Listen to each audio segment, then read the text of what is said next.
If you're thinking about buying a new home in a state other than the state that you live in, then you should probably watch this video.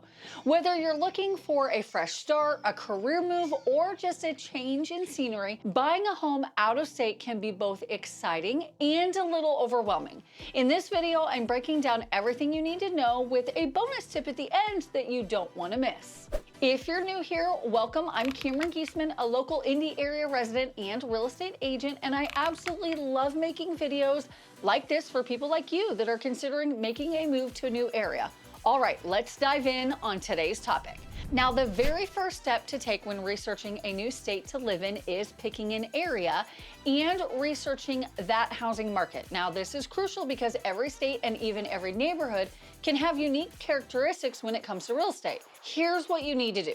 Look into current market trends like average home prices, the pace at which homes sell, and local economic factors. Now, websites like Zillow, Realtor.com, or even Redfin are great resources. They're great resources for this as well.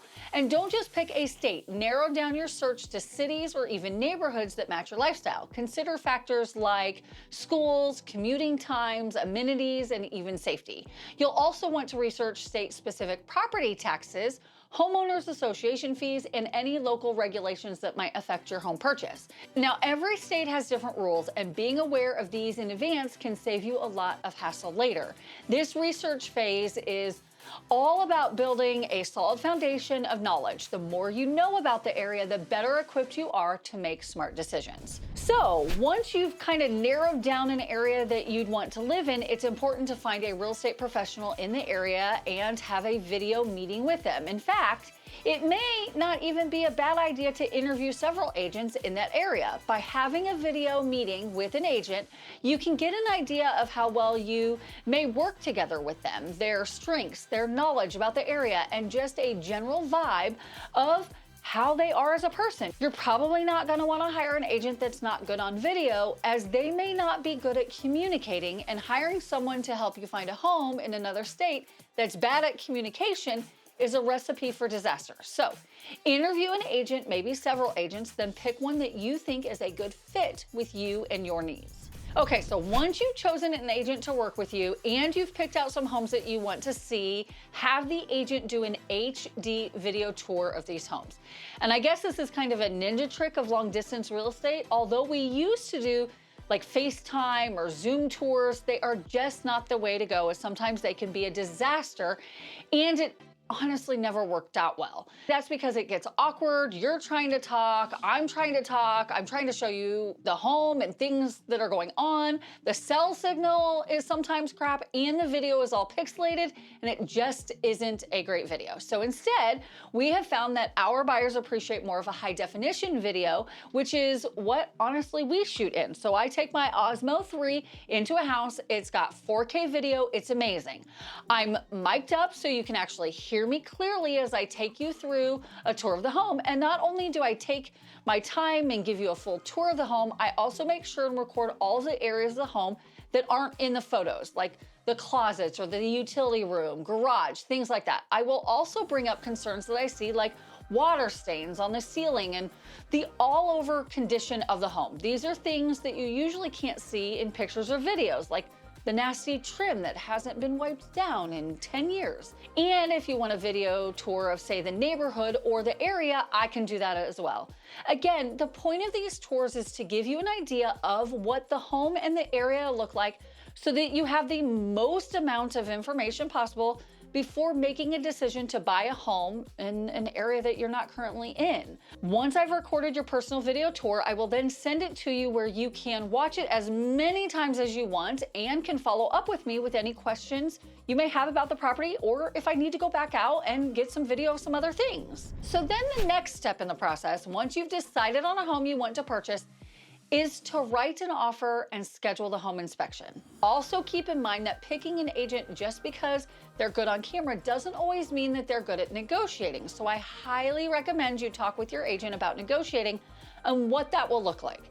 Every purchase isn't the same, and you need to have someone that can essentially, what we like to call, bob and weave and help you through each situation.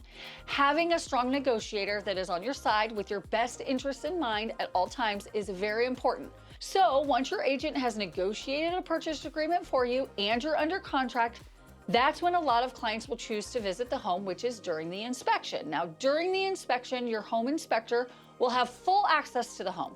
And if you're able to make it to the inspection, you'll be able to ask them questions about the home and check it out, honestly, sometimes for the first time in person. But if you can't make it to the inspection, that's okay, as we will get a full report from the inspection company, which we will go over with you and put together kind of a plan of repairs if needed. Okay, now the final step in the process is the final walkthrough and closing. If you're going to be in town for this step, then we'll go to your new home together right before closing for a final walkthrough to make sure the home is in the same condition, if not better, than when we signed the contract. If you aren't at the final walkthrough, that's okay too, as I can take a video of the home, much like the first video when I walk you through the whole home. Then you go to closing, which it could be in person in the state you're buying in, or if you need to do a remote closing, then a mobile notary can come to a location, honestly, of your choosing, like a Starbucks or a bank, or even your current home, where you can sign all of your closing documents. And if everything goes well, then congratulations, you've just purchased a home in another state without even visiting. Now, I want to finish up with a bonus tip. I don't suggest you purchase a home in another state without possibly at least visiting first to make sure you like the area you're choosing to live in. Now, I know not everyone may be able to afford a trip or even have the time, and that's okay, as hopefully this video has shown you you can honestly buy a home in another state without ever being there. I don't recommend it. Now, what I do recommend is after you have found an area you like, let's say like the north side of Indy, yay, and you've connected over video with an agent that knows the area and you want to work with, then I suggest you visit the area and drive around, kind of get lost, find things to do, check out amenities, check out neighborhoods, and things like that to kind of make sure you want to live there. Again, I've sold homes to lots of buyers that have never set foot in this area, but if you can afford a weekend trip to the area before buying a home, it'll give you kind of that peace of mind that you're making the right decision. Now, for all of my clients from out of state, I send a customized Google Map tour that will take you to all of the important spots to visit here on the north side of Indy, which includes Fishers, Carmel, Noblesville, and Westfield. That's Hamilton County. I've also created tours of downtown Indy and some of the other surrounding cities as well. If you're considering making a move to the Indy metro area and having a customized map tour handy during your visit here seems like something you'd like, then reach out to me. My contact info is below.